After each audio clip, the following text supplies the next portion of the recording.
A ver, pensemos en este escenario. Se aprueba una ley que busca cambiar por completo las reglas de juego para los trabajadores de un país. Pero, ¿qué pasa si, justo antes de que empiece a regir, el sindicato más grande va a la justicia y logra ponerla en pausa? Bueno, eso es exactamente lo que pasó en Argentina. Y hoy vamos a desglosar este choque de trenes legal. Y esta es la pregunta del millón, la que está en el centro de todo. ¿Tiene un tribunal el poder de frenar una ley en seco, incluso antes de que se despliegue del todo? Ojo, porque la respuesta a esto define el caso entero y el delicado equilibrio entre los poderes del Estado. Bueno, todo arranca acá, con la aparición de una nueva legislación, la famosa Ley de Modernización Laboral. Y no proponía unos pequeños ajustes, sino una verdadera sacudida a los cimientos del mundo del trabajo en Argentina. Y para entender la magnitud de esto, es clave saber que no hablamos de un simple ajuste de tuercas. Para nada. Era una reforma fundamental que lo tocaba todo. Contratos, derechos sindicales, incluso el derecho a huelga. Un cambio de paradigma en toda regla. Y como era de esperarse, la reacción fue, casi instantánea. Apenas se publicó la ley, la Confederación General del Trabajo, la CGT, fue directo a tribunales. La mesa estaba servida para un enfrentamiento legal de proporciones.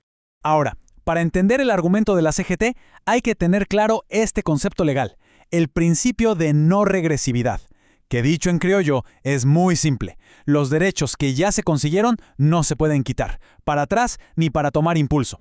Y esta frase resume perfectamente su reclamo. La CGT argumentó que la nueva ley era básicamente un manual de cómo violar ese principio de no regresividad, quitando protecciones que ya existían. Para ellos era algo claramente inconstitucional.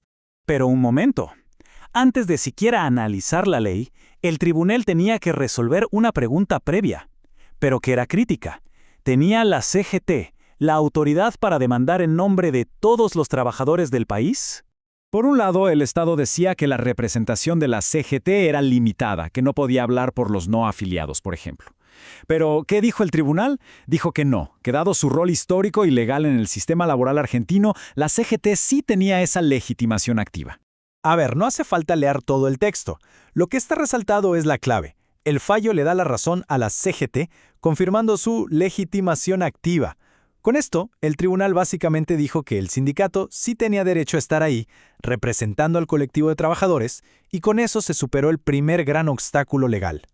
Y con esa cuestión ya resuelta, ahora sí, llegamos al corazón del asunto, al momento clave, la decisión del tribunal de conceder una medida cautelar. Esto, en la práctica, es como si el juez hubiera presionado un gigantesco botón de pausa sobre la ley. Para conceder esta cautelar, este freno, el tribunal necesitaba que se cumplieran dos requisitos. Primero, que el reclamo de la CGT pareciera razonable, que tuviera sentido, lo que se llama verosimilitud del derecho. Y segundo, que si no actuaban ya, el daño podía ser grave e irreversible, el famoso peligro en la demora. Y esto es fundamental, ¿eh? El tribunal no dijo, la ley es inconstitucional. No. Lo que dijo fue que, a primera vista, en un primer análisis, prima facie, parecía chocar con la Constitución. Y esa primera impresión fue más que suficiente para justificar la pausa. Ok, pero ¿qué se pausó en concreto? Bueno, esta tabla nos da algunos ejemplos bien claros. Se suspendieron artículos que, por ejemplo, eliminaban esa regla de toda la vida de que, ante la duda, se falla a favor del trabajador, o los que permitían renunciar a derechos. El tribunal consideró que eran cambios demasiado riesgosos como para dejarlos avanzar. Pero que quede claro, esta pausa no es el final de la historia, ni de lejos. Es, en todo caso, el primer round. Entonces, ¿qué es lo que sigue en esta saga legal? Como vemos aquí, la situación es temporal. Ahora mismo, varios artículos de la ley están en el congelador. Lo que viene es el juicio de fondo, la discusión de verdad sobre si la ley es constitucional o no. Y todo esto tiene toda la pinta de que podría escalar y llegar hasta la Corte Suprema. La conclusión práctica para el día a día de trabajadores y empresas es muy simple. Mientras dure esta pausa judicial, todo sigue como antes. Las reglas de juego son las que ya conocíamos, las que estaban vigentes antes de esta reforma, al menos por ahora. Y para cerrar, este caso nos deja con una reflexión final muy potente.